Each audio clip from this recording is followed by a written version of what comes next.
Traditional budgeting makes anxiety worse. Here's how I budget in a way that actually feels doable when you struggle with money. Anxiety. If you've ever downloaded a budgeting app full of hope, only to delete it 3 days later because the notifications made you want to throw your phone across the room, this video is for you. If you've tried to budget before and ended up feeling more anxious, more ashamed, and more disconnected from your money than when you started, you're in the right place. And if the word budget itself makes your stomach clench, take a breath. We're going to approach this differently. I'm going to walk you through how I budget with anxiety. Not in spite of it, not by powering through it, but by working with my nervous system instead of against it. This isn't about perfection. It's not about restriction. And it's definitely not about adding more stress to your life. It's about creating a system that actually feels safe in your body. So before we dive in, I want you to pause for just a second. Notice your shoulders. Are they up by your ears? See if you can drop them down. Take one full breath in and out. Because if we're going to talk about money, we need to start from a place of calm, not panic. Let me start by telling you why traditional budgeting doesn't work for people with financial anxiety. Most budgeting advice was created for people whose nervous systems feel safe around money. People who can look at numbers without their heart rate spiking. People who don't carry shame about every purchase they've ever made.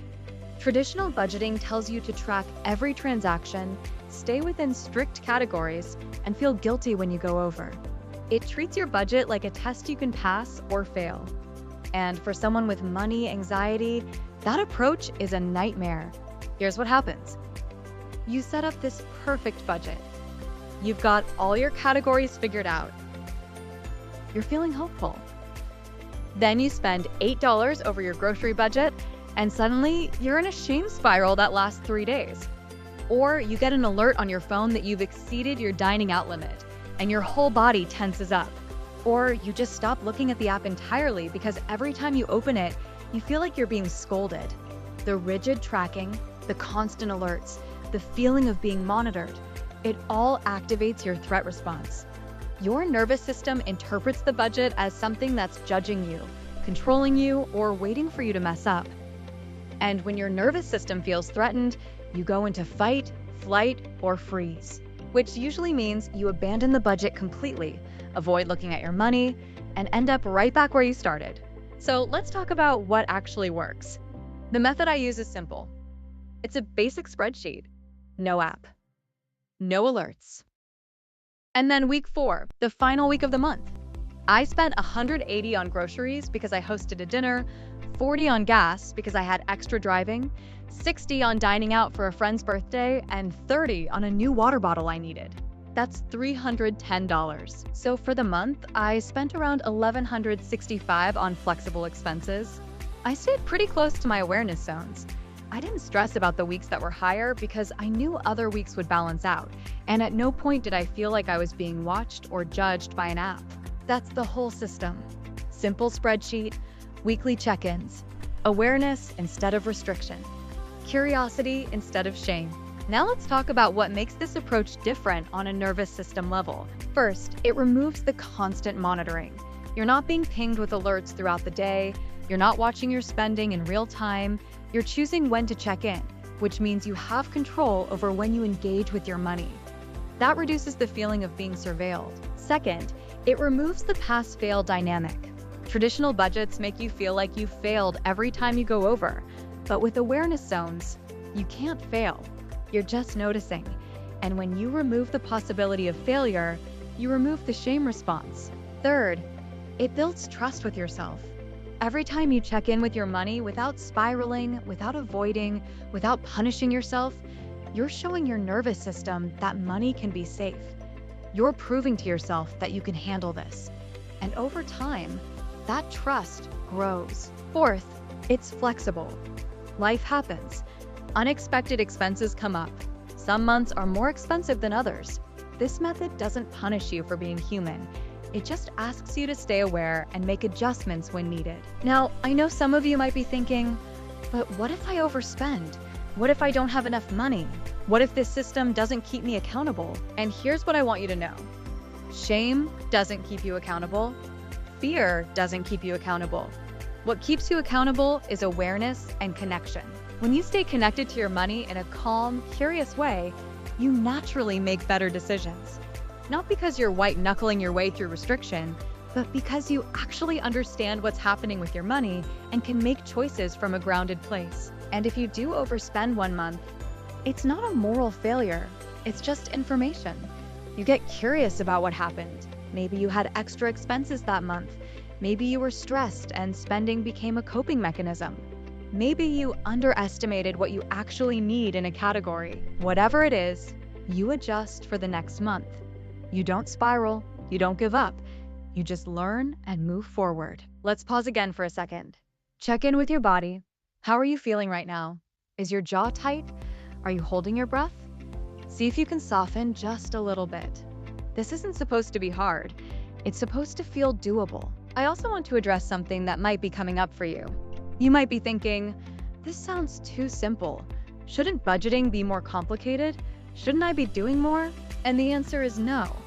More complexity doesn't equal better results, especially if you have financial anxiety. What you need isn't a more sophisticated system.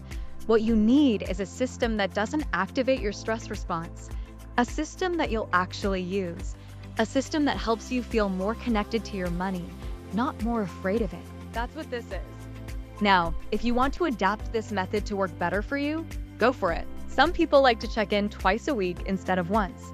Some people prefer to track daily totals instead of weekly totals. Some people add more categories to their awareness zones. Some people keep it even simpler and just track one total for all flexible spending. There's no wrong way to do this. The only requirement is that it feels safe enough in your body that you'll actually keep doing it. One more thing I want to mention.